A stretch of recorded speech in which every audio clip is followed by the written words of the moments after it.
I'm Savannah Bethea, Miss South Carolina Earth, and this is my interview with the Pageant Project.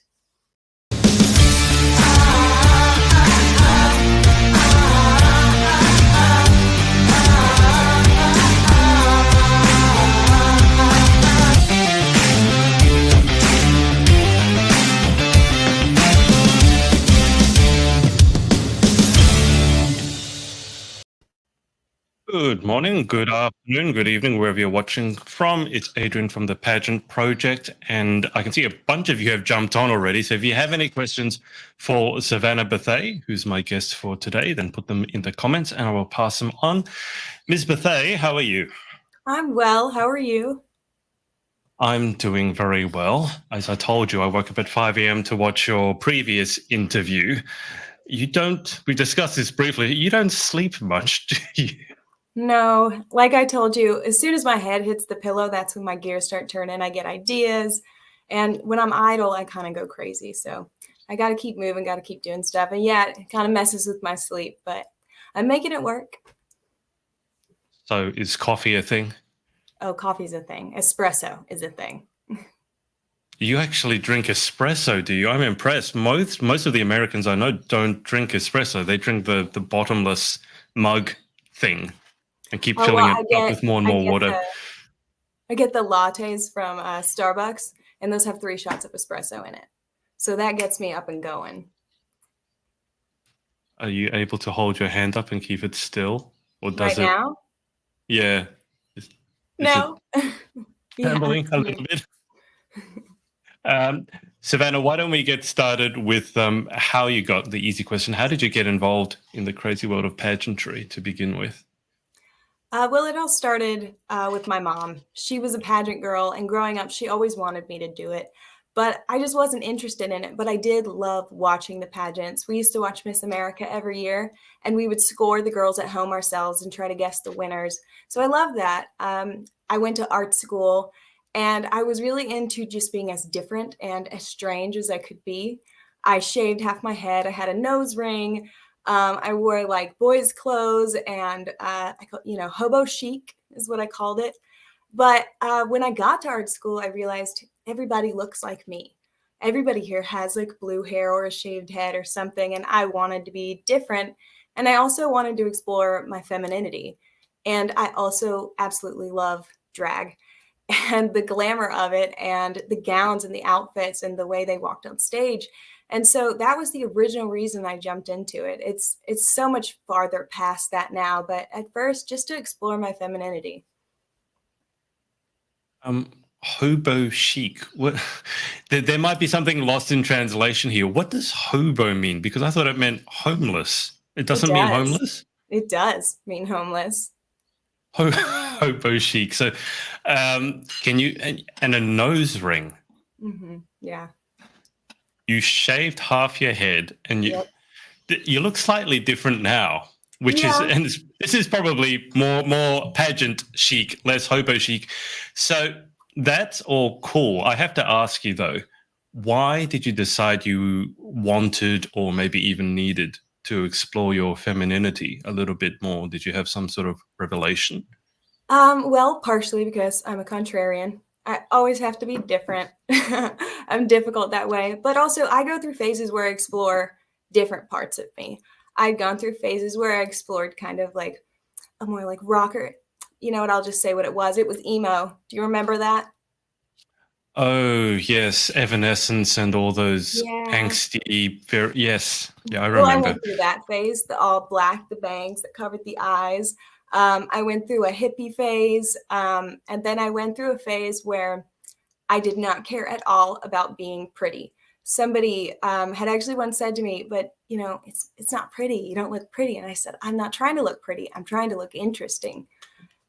So I just finished that phase. I finished that part of my life. I was done exploring that. I also had a phase where I dressed, very tomboyish, a lot of jerseys and stuff. Explored my masculine side, and it was just time to kind of explore myself as a woman, as a feminine woman. Sound like you must live at the speed of light though. I mean, so you don't sleep, and the way you're talking about phases, it's like you're 80 years old but you're only 27 years old. Do you tend to move on and move through life really quickly? I don't know. I would say they all kind of lasted about 4 years. Like the emo phase, I think it was like 14. And then, I guess around 18, maybe it was more like 17, I explored the hippie phase. Then I got a little weird. Then I got a little more tomboy. And I don't know, a couple of years each, I think. But yeah, I just move on. I don't like to stay stagnant in any way. Just watch your sash. It's beginning to fall off, as I like to do. I do love the It's Miss always Earth USA sashes. They look amazing. I love the color. I love the font. I love the stones on the side. So if you had to bring it back, so to speak, what phase would you bring back? Or are you going to bring in a new phase? I think I am bringing in a new phase. I'm getting really wildernessy. Um, and I watched a documentary about Ralph Lauren when he first came out, and I really love the old looks that Ralph Lauren had, the different mixes of corduroy, plaid, and khaki, and it was just chic. And I'm going to be 27, and I want my style to match my age. I love all the trendy looks going around right now, but I want to be taken seriously, and I think that's where I'm headed next. But if I could redo one, tomboy face, the most comfortable face, for sure. Yeah, comfort and pageantry don't tend to get mentioned in the same sentence. I feel sorry for your hair, though. You said you've shaved half of it off. You dyed it black? Oh no, I didn't So, dye it black. I haven't dyed my hair since I was like 12. I had blonde highlights when oh I was like wow. 12, but yeah, it was just dark brown. So that was dark enough for me. I know I won't like keep up with that. I won't go back to the salon and get it re-dyed. And that's money, Yeah.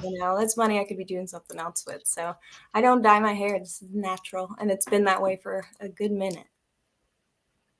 Can you tell me more about, you used an unusual word, contrarian, why don't you explain for the people at home what you mean by contrarian and why you identify as being a contrarian? Contrarian's similar to a devil's advocate. It's just the other side. I've always got to be seeing the other side of what everyone else is thinking about, and just being the opposite. And I do like to be different, and I like to explore thoughts on all sides. So if I'm surrounded by people who think one way, I try to challenge that thought by giving them the other side of the coin. And then I could be around people that are exactly like the side I just demonstrated, and then I'll try to offer them the different side of the coin. It's more fun to think and talk through things than to just be like, yep, I totally agree. End of conversation. And how is that going for you? Because from what I've seen, especially over 2020, since COVID broke out, obviously you guys had your election. I'm not going to ask you about the election, don't worry. But not everyone likes people disagreeing with them. So when you disagree with them, even if it's in a constructive way, are people always receptive, or do some people bite back? Politics is totally different. I don't like to go there with people. Have you ever had a conversation with someone, maybe once in your life, where you finished making your point and they go, "Oh my God, you have changed my mind. I think Mm. completely differently now." That so rarely happens. People have to come to things on their own. So with politics, touchy subjects, religion, things like that, I don't really try to go there. If I'm with someone I'm comfortable with, a friend, and or Yeah. like I'm having a really great intellectual conversation with someone, and that feels okay, and I know I can do it in a respectful way where I'm not pushing something, I'm just opening up the dialogue, then I might. But yeah, generally politics is a different situation. I think that's an intelligent choice for your own sanity and well-being. Let me just swivel over to the comment here for a second. Ralph, I'll bring them up on the screen so you can see. Ralph is saying, "Good afternoon, Adrian and Savannah." Ralph, speaking of people who never never sleep, don't you ever sleep? You're always watching the interviews, no matter what time that they're on. Elizabeth. Remind me where you're from, Elizabeth. Elizabeth is not from the US. I can't remember if she's from the UK or Canada, but she said, "Evening to both of you." Oh, Linnell is here. Hi, Adrian and Savannah. And then Hima has said, so beautiful. Okay, what I'm going to do is I'm going to show everyone the eco video that you submitted for Miss Earth, because I really, really liked it. So I'm just going to bring it up in a second. We'll have a look, Savannah, at the whole thing, and then we'll have a chat about it. afterwards. Okay, so Right. here it is. You'll still be on screen whilst we do this. I'll just mute you so we're quiet. So here we go. Here's Savannah's submission from Miss Earth USA.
For teens in high school, organizing used denim drives for young people in need.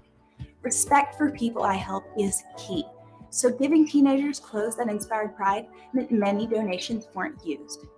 In expanding the program, I partnered with Cotton Incorporated and their Blue Jeans Go Green initiative. Now, all of the undistributed jeans are recycled into sustainable insulation.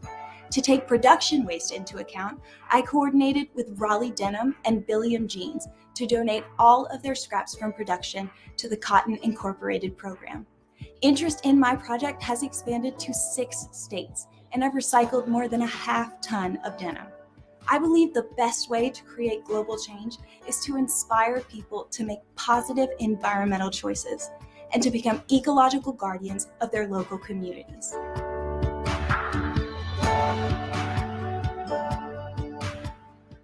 I'm Savannah Bethea, Miss South Carolina Earth, and I'm a beauty for a cause.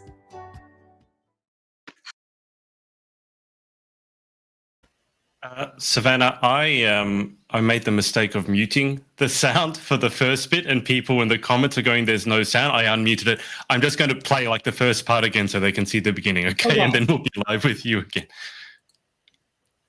Hi, I'm Savannah Bethea, Miss South Carolina Earth, a 27-year-old visual artist and model. Growing up in the natural beauty of the Carolinas, outdoor activities led to my love of fitness and 2 state all-around gymnastics championships. Spending time on our family farm inspired my journey exploring ecological stewardship, personally, locally, and globally. While studying studio art here at Converse College, I developed as an artist and also learned the importance of proper disposal of art materials for water and soil conservation. Metal sculpting introduced me to the reuse of found materials. I'm curating an upcoming gallery show featuring upcycled materials. It was the sisterhood. Okay, let me leave it there. Sorry, guys, I made the mistake of muting my own mic, which happens to mute that sound. Savannah, I loved that video. How did you go about making it? What was the process behind it? Well, first of all, thank you so much for saying that. I really wanted to do something high quality. This is my last year before I age out, and we spoke about this. I don't want to hold anything back. Whatever is going to happen is going to happen, but I want to have no regrets. So I reached out to a videographer company that I found online, just curious to get a quote. We spoke on the phone. I told him what it was about, and then later he emailed me a quote, and it was very expensive and I could not afford it. So I apologized to him. I was like, I understand why this is so expensive. Good work costs good money, but I just don't have it. I'm so sorry if I wasted your time. And he was like, well, wait, what do you have? And I gave him less than half of the original price, that I had to work with. And I said, if you can do this for me for this much, then I promise I can get it done in half the time. And he kind of laughed. He didn't really believe that I could do it. He's like, I don't think you understand how long this takes. And I was like, just trust me. Okay. So I mapped everything out, every location, and, got the links together so that the videographers and I could drive around to different places. I got all of the outfits for the different scenes lined up. I picked out the different scenes and what order it would be filmed in. I even got a changing tent so that when we went to the nature preserve that you saw, I could just hop in the tent, change real quick. Yeah. So we would get a scene and we'd be like, got it. And I would sprint and get into the next outfit and we'd move on. So they're just an amazing company. And I just had to kind of do a little bit of working with them to make it happen for me. But, when you really want something, you find a way. Well, I think there's a lesson to be learned for everyone watching at home there, because I know how much videography costs because I do some of it. It's not cheap. It does take a lot of work. But a lot of pageant girls would have left it, seen the quote and gone, no, I can't do that, and left it there. So you didn't. You persisted, which must mean, as you already said, you really, really, really want this. So can you tell people, give people some sense watching at home, why is this so important to you? This is an opportunity that, just doesn't come along very often. Like in being Miss South Carolina Earth, I put so much work into my projects. And when you put a lot of work into something, you become emotionally attached. So being Miss Earth USA is getting to take everything that I'm passionate about, everything I'm emotionally attached to, and giving me a much bigger platform and more people to meet that can help me grow this. It's an opportunity that's just the next step up from this one, where I can make things happen and, people will take me seriously and I can be an ecological leader for our country. And that's just, not an opportunity that comes along for an artist very often.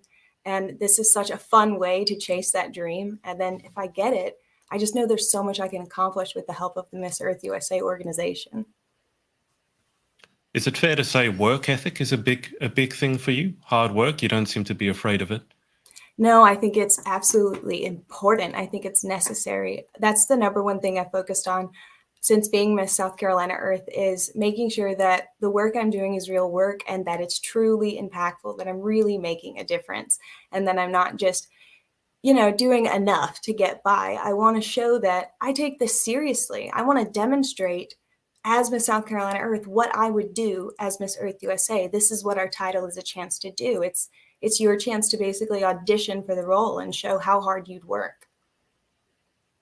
And the US, obviously, at the internationals, at least, has done relatively well at Miss Earth, with Marissa currently being Miss Earth Air and then Lindsay last year winning. I asked another one of your sister queens this, but why do you think that the US has historically done so well at Miss Earth? Because it's not the case with every pageant, but Miss Earth, they're really crushing it. I think we've consistently sent incredibly intelligent, informed girls. They know the information. You can't throw them for a loop. You can't give them one of those throw you off questions because they're prepared. They've done the research and they've done the work. And they're also women, Lindsay and Marissa, who have taken their jobs seriously and created projects and done work that really matters. And when you get to that level, you've got so many gorgeous girls who know how to walk, who know how to speak. And it comes down to how hard you work and what you have to say. And I think they've had a lot to say, and that's been noticed. I mean, you mentioned their projects, you mentioned their advocacies. Yours is slightly different, Jeans for Teens. Why don't you start by telling us what it is and a little bit more about it? Okay, absolutely. Jeans for Teens is a project I started in high school with the goal of collecting quality, fashionable, trendy jeans to donate to teenagers. I had spoken to the homeless shelter and the foster programs there, and they told me that teens were basically skipped over when it came to donations. So they would have to wear some of the adult donations that were completely, not in style, not cool. And I mean, as we talked about with all my style changes, personal style is so important, especially at that age. You're finding out who you are. You're trying to express yourself in the world. So I wanted to, create a project that donated with respect. That was the goal. If you'd wear it, then I'm going to donate it. If it's not something that you would wear yourself, it's not getting donated. But I was still, so many people were sending in things that were unwearable, just condition wise, or just not something a teenager would wear and feel cool in. And so I started researching when I expanded the project, what can I do with all this excess denim that's not going to be usable? And I found the Blue Jeans Go Green initiative by Cotton Incorporated. And I got in their DMs and I commented and I bothered them until they responded. And and I got to actually have a conversation with the director of marketing at Cotton. They're a national company here. And I am one Wow. woman, running a project out of my kitchen. So the fact that she would agree to talk to me as an equal and took me seriously meant so much to me. And it took a few meetings, but I convinced her that we should work together. Our denim project should work together and we could accomplish a lot more. And she agreed. So that was the beginning of changing everything around. So now all of the denim, I collect denim in all conditions now, not just quality stuff.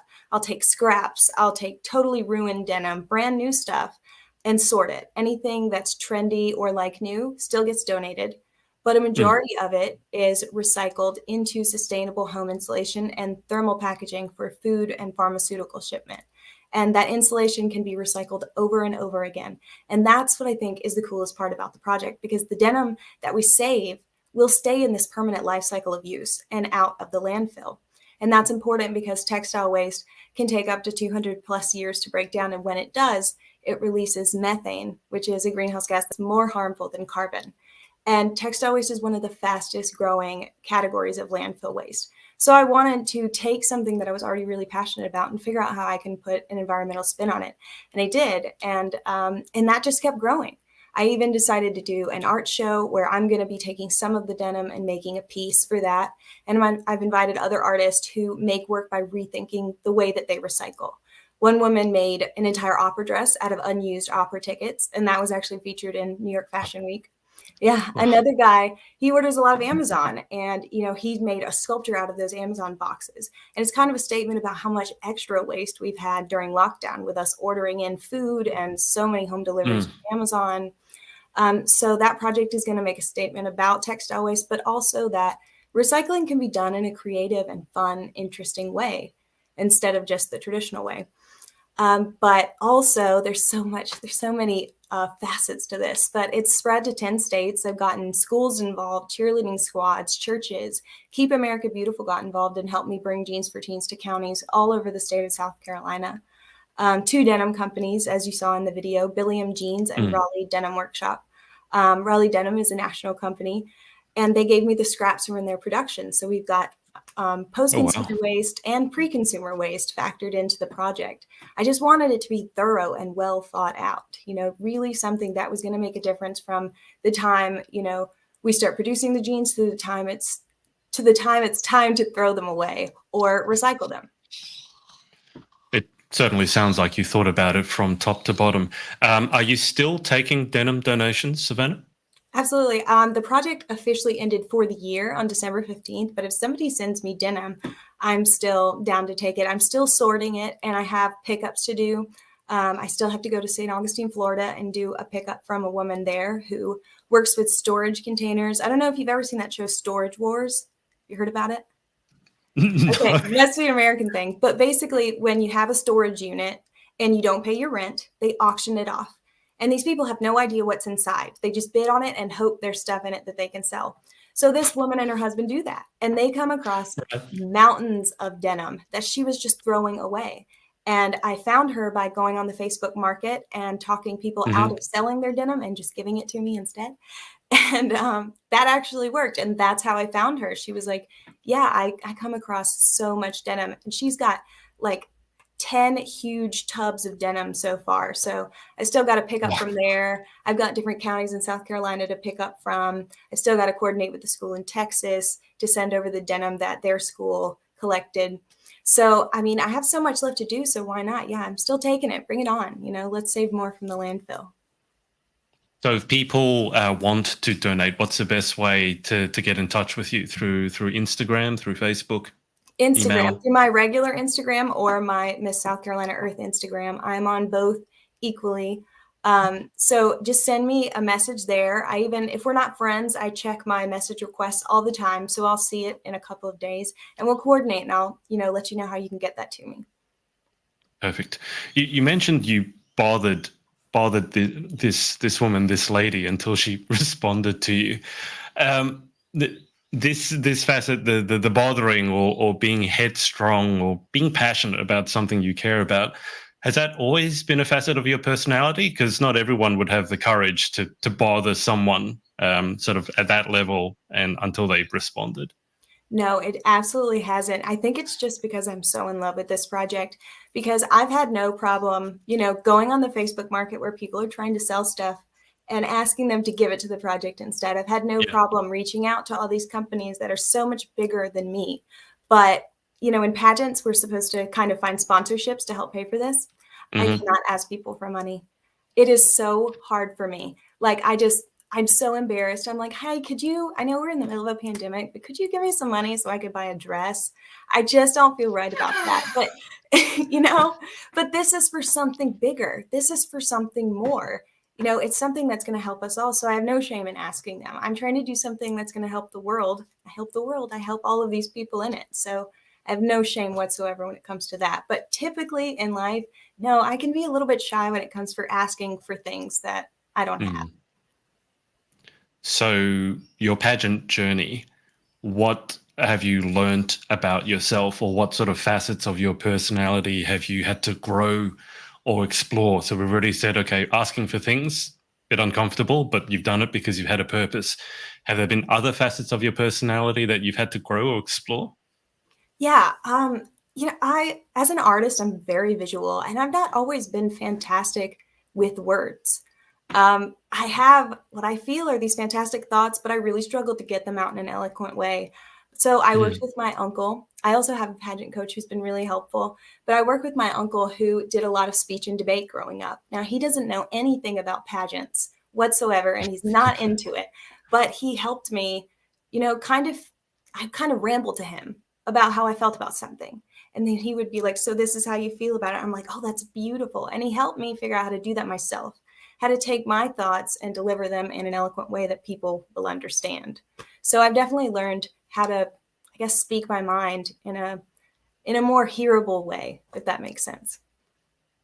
Sounds like in a more concise fashion. Sounds like you got all excited and ranted for a while, and your uncle might have said, well, here's what you can say instead, and condensed the 5-minute rant into maybe a 30-second speech. Exactly. And he taught me how to do it myself so that I don't always have to run to him and ramble for an hour just to be able to give somebody a 5-minute pitch. But that's another thing I got great at is I realized that I have a knack for marketing and project management.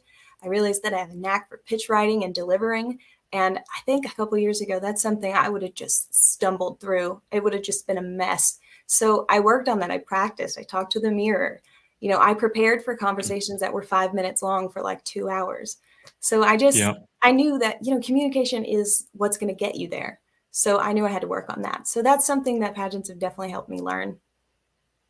So there's no chance that you can take your uncle to the actual pageant to help you. He's not. I wish he's in New York and he is very serious about COVID as he should be. So he will be in his apartment in a bubble, masked up. But he really wasn't into pageants, but he has told me since that he was wrong about pageants and that he thinks that the Miss Earth system has been fantastic for me because he's seen how much I've grown and how hard I've worked and the things that I've accomplished. He's so impressed that I was able to get Raleigh Denim Workshop to talk to me. And I'm like, really? Because it wasn't hard. They were down. I called them and they were all about it. But he worked in fashion for a long time in New York and he's very familiar with that company and when they display at New York Fashion Week. So he was very impressed that they responded. It's interesting you mentioned, it's not the first time I've heard it, that someone sort of had a misperception about pageants and then they actually got involved with it and, the perceptions cleared up.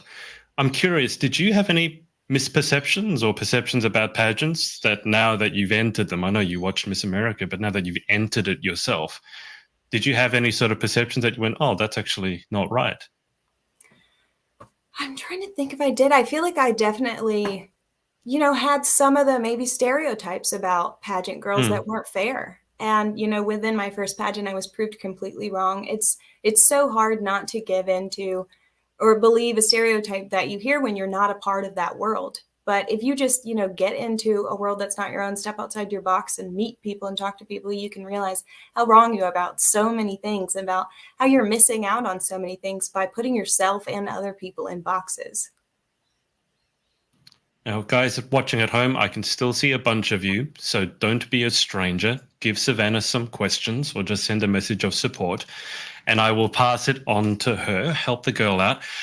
Savannah, obviously, it's not long until the pageant. I'm just looking at the date. It's what, 2 weeks, if that.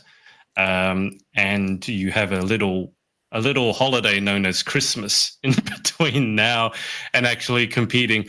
How has it been prepping for the pageant, which we've already discussed is really important to you, whilst you sort of got Christmas and New Year's coming up kind of in the way? I make it work. I kind of designate days for something. So Christmas wasn't really that hard. I got on Amazon, I got everything ordered, and it's getting sent over. But the pageant really is my main focus, and everybody in my life knows that. If what they're inviting me to or whatever is kind of getting in the way of my plan or the practice and what I've planned out to prepare for, they kind of already know that this comes Yeah. first. It's I'm 27. This is my last chance, and I'm going as hard as I can. And I have to ask you, I know we were discussing this before, but barbecue. And I didn't know that all of you Southerners are so passionate about your barbecue and you will fight to the death as to whose barbecue is best. I've already told you. So I interviewed, you don't know her name, Natalie Draught, who was representing Texas at another pageant. And she insisted, I have to try Texan barbecue. It's the best. You would politely disagree. Is that fair to say? I would politely disagree, but I would be so surprised if she didn't say Texas barbecue is the best. We're very proud of our regional barbecue and we will stand up for it. So I don't knock her at all for that. However, she is wrong. South Carolina's is better. Can you explain for me over in Australia? To me, barbecue is barbecue is barbecue. What makes South Carolinian barbecue, if that's a word, what makes it stand out? South Carolinian is a word. So I like in the north here, people think barbecue is anything cooked on a grill. But here, barbecue is shredded pork, pulled pork, some people call it that, and then covered in sauce. And that's what barbecue is. And we put it on sandwiches, and we have kind of typical fixins, is what we call them, that go along with them. And then the sauces vary from state to state, but also region to region. So I am from the PD area of South Carolina, which is down towards the coast, and that's mustard based or vinegar based. I currently live in upstate South Carolina, and it's tomato based up here, which is that's not what I like. But yeah, so it's very different, and it kind of it's a part of the different cultures in the South. I've heard, I think, on TV this phrase, or with all the fixings, or with all the trimmings. Can you give me an idea, like what are all the fixings you might get with the barbecue pork? A lot of times you get slaw, cold slaw, baked beans. There's this hash, which is basically like all the leftover parts of like pigs and stuff put together. It sounds really gross, but it's not. Things like that. Those are the kind of typical slaw and baked beans. If you get a plate, or typically what come with it. Oh, fried okra. Have you ever had fried okra? That okra, you guys fry it? I've never We had fry that. everything. How does that go with pageant prep? Have you had to sort of go, I can't have that, I can't have that, or you're able to make it work somehow? Well, I like everything else, I did not procrastinate on my body. I've been working on it along and along. Nothing, crash diets don't work. And then when you get to the pageant, you're tired. And then, it's just, that's not going to work. So I've been doing this along and along. So I haven't had to like drill sergeant myself and cut out, whole food groups or anything, because I've done it slowly and I reached my goal. So like last night I had barbecue and macaroni and cheese mixed together. Because I've been doing good and I've been staying healthy, and, I won't have something like that again for another couple weeks. But, I get to have treats like that because, I've made sure I've stayed on top of this, for the past months that I've been Miss South Carolina Earth. You sent me a photo of that dish. As I told you, I thought it looked delicious. The presentation could be improved. But how excited do you get to eat something like that? Because I used to have a pretty, let's say, a strict diet, and would come to the one, cheat day a week. And I would get so stupidly excited about fries or ice cream. Almost like you'd start trembling holding it. Does that food make you that excited? Because it kind of looks like it would. It really does, yeah, especially if I'm going to, like, one of my family members' houses that I know cooks things a certain way, and I get to eat, like, this aunt's casserole or something like that. I get very excited about that. But, with my diet, it's really mostly about portion control, so I do get to have Mm, fun things throughout, the week. I just don't eat large amounts of it. It might be, like, a bunch of broccoli or a bunch of cauliflower salad, and then I get a little bit of the fun stuff too. yeah. So as long as I have portion control, I don't ever kind of miss any one food. So if you were to die tomorrow, let's say, this is a really bright, cheery topic of conversation, but if you were to die tomorrow, last meal, what would you choose as your last meal before you pass on? I don't think I'm gonna say it right, but it's like one of my favorite foods this year. It's a curry, and I think it's called gang massamum. It's brown curry, but it is so delicious. There's a restaurant here in Spartanburg that's local that makes it, and I would have that with brown rice. That'd be my last meal. I'd be in heaven. I think I know what that is because we have a lot of good curry places over here in Australia. I'm That is butchering it, I'm sure. not what I was expecting at all. Curry with brown rice. I was ready for some, fried food, but you went the curry and brown rice. That's I can respect that. Can you talk to me about? You asked me about Vegemite, so I have to ask, why on earth, after I told you what it was, showed you my friend's reaction to it, poor old Holly basically died after having a bit of it. Why do you still go, I need to try that? Because I didn't make it look very appetizing. Because I'm a contrarian, and I have to be the opposite Yeah. of everything. The second I saw her be like, "Ooh, it's bad," I was like, "Oh, I bet I'd love it." I had to try it. Do you have Vegemite over where you're at? I feel like we do somewhere. I mean, things have gotten around so much, things aren't as, hard to get as they used to be. And if not, Yeah. I bet I could get it online. But I'm planning on trying this for sure. But I'm going to do it the way you said, on toast with butter, right? Yeah. Yeah, it's better not to just take it out of the jar and eat it in a spoonful. But let me know if you can't get it. I'll send some to you. Most people, when they ask for Australian foods, the thing that the pageant girls are obsessed with are Tim Tams. Have you heard of Tim Tams? No. What They're is these that? chocolate wafer biscuits. Anyone watching from the UK will know it as a better version of a penguin. That's not the animal, but they have a biscuit called a penguin, and it's a chocolate biscuit with wafer in the middle. And what we like to do in Australia, it's called the Tim Tam Slam. You literally bite off opposing corners of this biscuit, and in your case, you would suck your espresso through the Tim Tam, so it kind of melts as it goes through, and then your coffee would have a chocolatey taste. So we're I've also seen known those. for We Tim have something Tams. like that. It's like a wafer straw that's kind of lined with chocolate on the inside. We have those. Yep. I don't think they're called that though. I don't know what they're called, but I know they're not Tim Tams. Yeah. So are you a big fan of chocolate? We haven't Oh yeah. mentioned chocolate. Yeah, I Yeah. love chocolate. Chocolate chip cookies are a big weakness of mine. As a matter of fact, just desserts in general are, but yeah, I'm big on chocolate. Chocolate cake is what I always get at my birthday. That sounds good. So I'd be assuming that you'll be celebrating with a big chocolate cake come your birthday next year, because it'll be Oh after the yeah. pageant, right? My birthday is January 20th, so it's not long after the pageant's over, about 10 days after. So, yeah, I'll definitely be celebrating with a huge chocolate cake. Well, hopefully you'll have a big reason to celebrate. Savannah, just before we go to the final 10 questions, is there anyone that you would like to give a shout out to for supporting you along your journey? Well, I know Ralph is watching. Thank you, Ralph. He is always so supportive to everybody. I mean, he's like the first to comment, and he sends me messages just wishing me to have a good day all the time. And I know he does that for so many of the girls, and he's just a sweet guy. So I want to say hey to him because he's watching and supporting me. And my mom, who I don't know if she's watching, I think she's at work, but hey, Mom. No, you can send this to her afterwards. I know. I think Ralph will be at Miss Earth USA, if I'm correct. He So will, yeah. when you're there in January, you'll see him. Say hi to him for me. All right, Savannah. Here we go. Final 10 questions. It's not a speed round, but if you want to answer them as quickly as possible, go for it.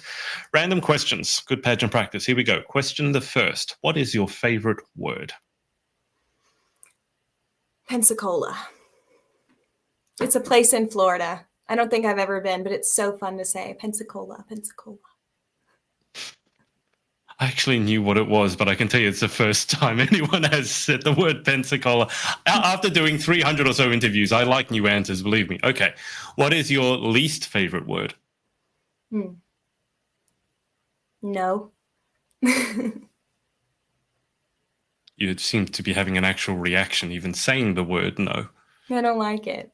I don't like it. Not in a spoiled way, but when you really want something, you've really gone after something and you get a no, it's just the worst. It hurts.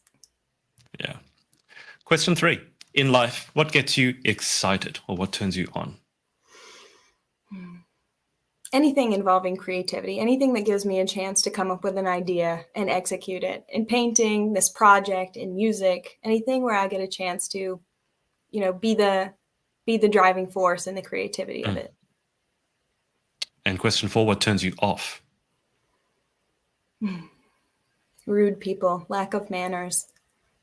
I just love manners. Like, we're so big on it in the South, and I love that part of our culture. And I just can't stand. Oh, and people that are mean to the wait staff. I was a waitress for years, so I can't stand that. I never understand that because it's rarely the wait staff's fault in the first place. Like, if a meal is coming out slow or wrong, it's not the wait staff's. Right. It's not the waitress's problem, fault. Okay. Question 5. What sound or noise do you love? Have you ever watched a cooking show before? Do you know where they're like opening the different bags and stuff, that little crunchiness? And this was way before ASMR. When I was a kid, my mom would watch those cooking shows and I'd listen to it while I did my homework. And I remember thinking, like, gosh, I love those crunchy noises when they're opening bags and dumping stuff in. Well, ASMR is a big thing. So if you ever want to start a YouTube channel and open up bags of food, I'm sure there's an audience for everything. What sound or noise do you hate? Anything repetitive, like a pen tapping over and over and over, a car alarm that's like, wah, wah, wah. Anything that's just repetitive over and over that doesn't change in rhythm just gets under my skin. My mom is the exact same way. Question 7. If you could have any one superpower, what would you pick and why? I've thought a lot about this, actually. I was a gymnast, so I would choose to fly, and then I would I'd try out for the Olympics at 27, and I'd be able to do the craziest, hardest skills, and nobody would know that it's because I could fly, and that it actually wasn't hard for me. But yeah, I've thought about that. I would do that. You might actually be able to give Simone Biles a run for her money. No one can compete with that girl. So No, maybe she's that's the impossible answer. to beat. Maybe that's her secret. Maybe she can secretly fly. That would explain a lot. Question 8. What job or occupation other than your own would you most like to attempt? Always wanted to be a pop star. I won't lie. The outfits are cute, but most importantly, I have always wanted to make a music video, especially the music videos today. They're like miniature movies, the cinema and the concepts behind them. And especially, so many of them, like Taylor Swift, they put narratives in them. They call them Easter eggs, where it's kind of like a clue for the fans. I love how thought out that is. And, the way that you can take moving image and express something, or take moving image and add it to a song that you thought meant something totally different. And when you see it set to this story, your thought process is totally changed on it. That's a creative endeavor I've never gotten to participate in. So I'd be a pop star so that I would have a killer, huge music video budget. So if we go to a karaoke bar, what's first on the list for you? First 1, 2, or 3 songs that you'd have to sing. Valerie by Amy Winehouse. That's like my go-to song, and I love playing that on guitar. At Last by Etta James is one that I'm really good at. When I did the Miss America system, that's what I sang. And then Runaway by Del Shannon. Have you ever heard that? It's like an old No. song from the 50s. I was going to say Etta James is already old school. So you like the old school style music? I do, yeah. My dad was 40 when I was born. I grew up with parents that kind of got started a little bit later in life. So my dad loved old rock, and that includes rock from the 50s. So I learned that from him, and my mom loved musical theater, so I learned that from her. And then the town I was from, hip hop was very big, so hip hop and R&B. So I got a little taste of everything growing up, and older music was definitely a big part of that. My dad insisted that the music we listen to today is terrible, as most dads do, and would make us listen to his music, but I loved it. I never complained. I'm going to age myself, had an MP3 player. The iPod had not even been invented yet. It could hold like 10 songs, and it was all old music, like Jimmy Ruffin. I don't know if you're familiar with him. His brother was in the No. Temptations. Right. You know Yes. who the Temptations Okay. are? Okay, so Yep. he's from that era. It had Otis Redding sitting on the dock of the bay. The Pointer Wow. Sisters. I'm so excited. Yeah, just anything, all kinds of eras and all kinds of genres. My dad made sure I knew about it. But do you like pop music, Oh, like I recent love music pop. as well? I love pop, especially terrible pop. Just horrible, corny pop. I really love it. I think that there is something to be said for being able to write a song that's instantly stuck in someone's head. Is it depthy? No. Is it particularly intelligent? No. But it takes a level of intelligence to be able to write something that catchy, that sticks with people. That's an art. And I don't think people think about that very much, because typically pop lyrics are somewhat shallow. And if they're deep, it's something that's been talked about 100 times. Mm. Did you hear that? Speaking of things that get stuck in your head, Baby Shark. Did you ever hear that? Yeah, I knew that song actually before it was huge. My brothers went to the Citadel summer camp. The Citadel is a military college here in South Carolina, and they would go to camp. And at the end, all the parents and sisters and stuff would come watch, and they'd have to do all this like embarrassing stuff. And Baby Shark was one of them. And I remember thinking that was the funniest song ever. And then it came back around, and it stopped being funny real quick. I thought by your definition it would be classified as great music, but apparently not. All right. So that was, what job would you like to attempt? Question 9, what job would you definitely not like to attempt? Sales. Sales, because so many people in my life have tried to make me go into sales my whole life, and being a contrarian, I absolutely just can't do that. So I have like an aversion to anything with sales. It sounds like you're one of those people. The best way to get you to do something is to tell you to do the opposite. Are you one of those, like, I bet you couldn't do this, and then you're like, oh, I got to do it. I got to prove you wrong. Oh Is yeah, that? if you say I can't do something, yeah, like I'm easy to manipulate in that way, and my coaches in gymnastics figure that out so fast. Like if I just like was afraid, because that's a big thing in gymnastics is fear. It's not necessarily the Yeah. ability, but if I was afraid to do something, they would get this girl that was on the team with me, who was kind of a rival. See, in gymnastics, you're on a team, but it's an individual sport. So you Yeah. want to do better than your teammates. They would get this girl that was the same level as me to do it. They'd be like, Allie, why don't you do it? Hey, Allie, if you're watching, I love you. And she'd do it, and I'd be like, man, I'm doing it now. And I'd just get over. So yeah, if you tell me I can't do something or show me that somebody else can do it better, then I'm going to work at it until I can also do it. Well, don't worry, you're not alone in that. There have been some I know I have some very good pageant friends who got started in pageantry because someone told them they couldn't do it. In fact, Nadia Sayers, who was Miss Universe Ireland earlier this year, she got started in it because one of her friends, they were watching it, and she said, oh, you'd look funny doing that, wouldn't you? So then, she started, and then before you know it, on the Miss Universe stage, the biggest stage in the world. So I can understand. Final question. If heaven exists, what would you like to hear God say when you arrive at the pearly gates? I want to think about this one. This one's important. Maybe that, like, your grandma's been waiting for you. I loved my grandma so much. She died when I was very young, so it would be so great to get there, and God's like, oh my gosh, Betty has not stopped talking about you. I'm so glad you're here because she has been annoying. I share that with you. I lost my grandmother when I was quite young, I think maybe 9 or 10, and she was a person that I was closest to. So it was a great shame. Well, Savannah, let's just circle around to the comments one more time. Yeah, Ralph here has said, great show and interview today, Adrian and Savannah. See you in 2 weeks. See you then, Ralph. Looking forward to it. Just on that note, whilst I have your name on the screen, it's reminded me of this. Your nickname, you go by Vanna, not Sav. No, yeah, I go by Vanna. My mom always called me Vanna. As a matter of fact, in gymnastics and at school, everyone called me Vanna. I only got called Savannah if I was in trouble.